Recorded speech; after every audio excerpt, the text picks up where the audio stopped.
ولا نساء من نساء عسى أن يكن خيرا منهن ولا تلمزوا أنفسكم ولا تنابزوا بالألقاب بئس الاسم الفسوق بعد الإيمان ومن لم يتب فأولئك هم الظالمون. سورہ حجرات 26واں پارہ. اس میں اصلاح احوال بیان ہو رہے ہیں. اس کے پہلے رکوع میں بھی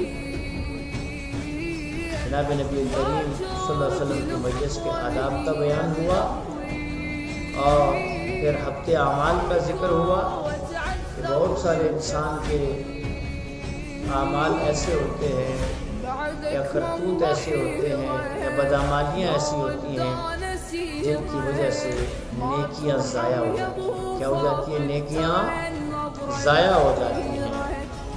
اور اس کے بعد پھر انویسٹیگیشن سے متعلق کہا گیا کہ بھائی کوئی خبر اگر تمہارے پاس آتی ہے آپ اس کی تحقیق کرو اور تحقیق کے بعد قدم اٹھاؤ. بنا تحقیق کے بغیر تحقیق کے اگر تم قدم اٹھاؤ گے تو کہیں ایسا نہ ہو خبر جھوٹی نکلے. کیا نکلے؟ اور تمہیں پھر شرمندگی ہو ندامت ہو. کیونکہ ہر سنی ہوئی بات اللہ کے نبی نے فرمایا انسان کے جھوٹے ہونے کے لیے اتنا کافی ہے کہ ہر سنی ہوئی بات کو آگے چلائے بغیر تحقیق کے اس کو آگے چلائے. اور اس کے بعد فرمایا اطاعت رسول ضروری ہے. کیا ہے بھائی؟ ضروری ہے. اور اطاعت رسول کا نتیجہ کیا ہے؟ ایمان دلوں میں گھر کر جاتا ہے. کیا کر جاتا ہے؟ گھر کر جاتا ہے. اور پھر فرمایا کہ مسلمانوں کی دو جماعتیں اگر لڑ پڑیں مومنوں کی دو جماعتیں آپس میں لڑ پڑیں تو کیا کرا؟ معلوم ہوا کہ لڑائی سے کفر لازم نہیں آتا. جو لوگ یہ کہتے ہیں کہ نعوذ باللہ ثم نعوذ باللہ حضرت علی اور حضرت معاویہ کے درمیان یا حضرت علی اور عائشہ کے درمیان جو جنگ ہوئی جمل اور صفین ان سے نعوذ باللہ امیر معاویہ دائرہ اسلام سے خارج ہو گئی، یہ بالکل غلط ہے. اللہ پاک دونوں لڑنے والوں کو کیا کہہ رہا ہے؟ مومنین. کیا کہہ رہا ہے؟ مومنین کہہ رہا ہے. لڑائی کفر نہیں، لڑائی کفر نہیں. لڑائی غلطفہمی کی بنیاد پر بھی ہو سکتی ہے، حق کے حصول کی بنیاد پر بھی ہو سکتی ہے، کسی ان غیر قوموں کا شاخسانہ بھی ہو سکتا ہے، ان کی محنت اور کوشش کا نتیجہ بھی ہو سکتا ہے کہ مسلمانوں کے اندر آپس میں کیا پڑ جائے؟ پھوٹ پڑ جائے. کیا پڑ جائے؟ اور یہاں سے کیا فرمایا؟ یہاں سے فرمایا کہ تم ایک دوسرے کا مذاق اور استہزاء نہ کرو. مذاق نہ اڑاؤ اور استہزاء نہ کرو. فلاں ایسا ہے، فلاں قوم ایسی ہے، یہ غلط ہے. سب کو اللہ نے بنایا ہوا ہے، سب اللہ کی مخلوق ہیں، کسی کا مذاق ہو. فرمایا یا ایھا الذین آمنوا، او ایمان والو، لا یسخر قوم من قوم، کوئی قوم کسی دوسری قوم کا مذاق نہ اڑائے. عسیٰ ان یکونوا خیرا منہم، قریب ہے کہ جن کا تم مذاق اڑا رہے ہو تم سے بہتر ہو جائیں. کیا ہو جائیں؟ اللہ کی نگاہ میں بہتر ہوں، اللہ کی نگاہ میں بہتر ہوں، یا اپنے کردار کے ذریعے آئندہ کے لیے بہتر ہو جائیں. بات سمجھ میں آئی؟ ولا نساء من نساء، عورتیں بھی عورتوں کا مذاق نہ اڑائیں. عسیٰ ان یکن خیرا منہن، قریب ہے کہ جن کا مذاق اڑایا جا رہا ہے وہ ان سے کیا ہو جائیں؟ بہتر ہو جائیں. ولا تلمزوا انفسکم، اور خود کو ملامت نہ کرو. ولا تنابزوا بالالقاب، اور برے ناموں سے ایک دوسرے کو نہ پکارو.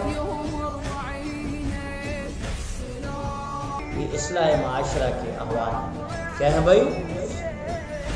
بئس الاسم الفسوق بعد الایمان، ایمان لانے کے بعد، کلمہ پڑھنے کے بعد برے ناموں سے پکارنا یہ گناہ کا کام ہے.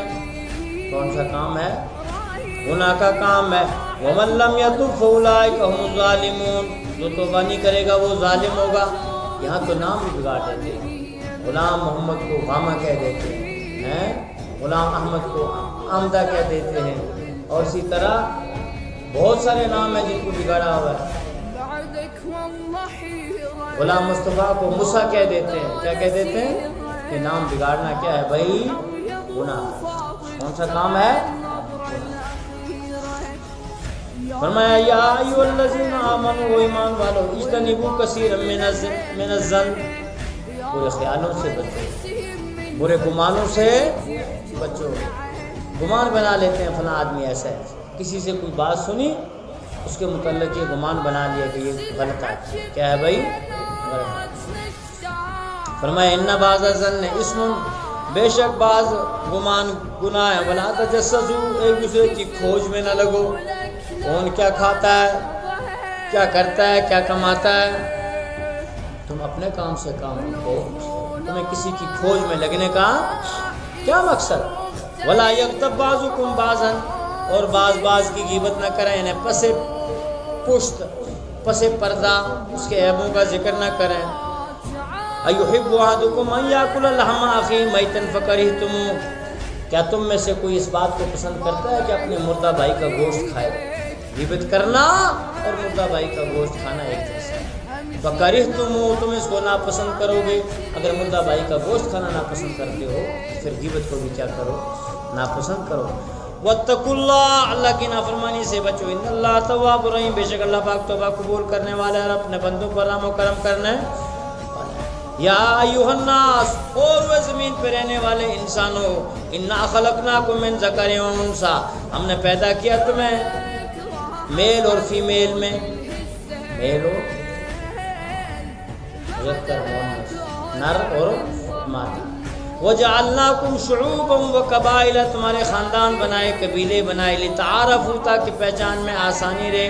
إِنَّ أَكْرَمَكُمْ عِندَ اللَّهِ أَتْقَاكُمْ، اللہ کے ہاں تم میں سے باعزت وہ ہے جو پرہیزگار ہے، جو زیادہ پرہیز۔ إِنَّ اللَّهَ عَلِيمٌ خَبِيرٌ، بے شک اللہ پاک جانتے ہیں اور باخبر ہیں۔ قَالَتِ الْأَعْرَابُ آمَنَّا، دیہاتی آئے اور انہوں نے کہا ہم ایمان لائے۔ کیا لائے؟ قل، اے میرے نبی، دیہاتی لوگ اصطلاحات کے مکلف نہیں ہوتے، وہ ٹرمز نہیں جانتے، اصطلاحات نہیں جانتے، ان کو نہیں پتہ ہوتا کہ کسی لفظ کا لغوی معنی کیا ہے، اصطلاحی معنی کیا ہے، لٹرل میننگ کیا ہے اور ٹرمینل میننگ کیا ہے۔ وہ آئے، کلمہ پڑھا اور کہنے کہ ہم ایمان لائے۔ اے میرے نبی فرما دیں لم تؤمنوا، ابھی تم ایمان نہیں لائے ہو، ولیکن قولوا اسلمنا، یوں کہو کہ ہم اسلام لائے ہیں، یعنی قانونی طور پر تم مسلمان ہو گئے، تم نے کلمہ پڑھا ہے۔ اب اس کلمے کے تقاضے ان کو ابھی تک تم نے پورا کلمے کے تقاضوں میں سچ بولنا، جھوٹ سے بچنا، جہاد کرنا، اعلاء کلمت اللہ کے لیے اپنی تمام تر صلاحیتوں کو وقف کر دینا، باطل کے مقابلے میں سیسے پھیلائی ہوئی دیوار بن جانا، یہ اس کے تقاضے ہیں۔ ابھی تم نے ان کو پورا ہی نہیں کیا۔ جب کلمے کے تقاضے پورے نہ ہوں تو ایمان کی بڑھوتری نہیں۔ ولیکن قولوا اسلمنا، بلکہ یہ کہو کہ ہم اسلام لے آئے، ولما يدخل الايمان في قلوبكم، ولما يدخل الايمان، ابھی تو ایمان تمہارے دلوں میں داخل ہی نہیں ہوا۔ وان تطیعوا الله ورسوله، اگر تم اللہ اور اس کے رسول کی اطاعت کرو گے، لا یلدکم من اعمالکم شیئا، وہ اللہ تمہارے عملوں میں سے ذرا بھی کسی شے کو ضائع نہیں کرے گا۔ ان اللہ غفور رحیم، بے شک اللہ پاک بخشنے والے، اپنے بندوں پر رحم و کرم کرنے والے ہیں۔ انما المؤمنون الذین آمنوا باللہ ورسولہ، بے شک مومن وہ ہیں جو اللہ اور اس کے رسول پر ایمان لاتے ہیں، ثم لم یرتابوا، پھر کوئی شک شبہ نہیں کرتے اس میں، وجاہدوا، جہاد کرتے ہیں اپنے مالوں کے ساتھ، اپنی جانوں کے ساتھ راہ خدا میں، اولئک هم الصادقون، ایسے لوگ کون ہیں؟ سچے۔ قل، اے میرے نبی فرما دیا تعلمون اللہ بدینکم، کیا تم اللہ کو اپنا دین جتلاتے ہو کہ ہم نے یہ کیا، ہم نے یہ کیا؟ واللہ یعلم ما فی السماوات و ما فی الارض، اللہ جانتا ہے جو آسمانوں میں اور زمینوں میں، اور جو تم نے کیا اس کو بھی جانتا ہے۔ واللہ بکل شیء علیم، بے شک اللہ پاک ہر شے کو جانتا ہے۔ یمنون علیک ان اسلموا، اے میرے حبیب صلی اللہ علیہ وسلم آپ پر احسان جتلاتے ہیں کہ ایمان لائے۔ ایمان لانا، اس پر کسی کو احسان جتلانے کا کیا مطلب کہ میں ایمان لایا ہوں، میں نے نماز پڑھی ہے، میں نے روزہ رکھا ہے، میں نے نیکی کی ہے، میں نے پارسائی اختیار کی ہے، بھائی اس کے اپنے بھلے میں ہے، یہ تو اس کے اپنے بھلے میں ہے۔ قل، اے میرے نبی صلی اللہ علیہ وسلم فرما دیے لا تمنوا علیہ اسلامکم، میرے اوپر اپنا اسلام لانے کا احسان نہ جتلاؤ، بل اللہ یمن علیکم، اللہ نے تمہارے اوپر احسان کیا ہے، ان ہداکم للایمان، تمہیں ایمان کی طرف رہنمائی کی ہے، ان کنتم صادقین، اگر تم اپنے اس دعوے میں سچ ہو۔ ان اللہ یعلم غیب السماوات والارض، آسمان و زمین کی پوشیدہ چیزوں کا جاننے والا کون؟ اللہ۔ واللہ بصیر بما تعملون، اللہ دیکھتا جو تم کرتے ہو۔ لہٰذا یہ علم غیب خاصہ خدا بندی ہے۔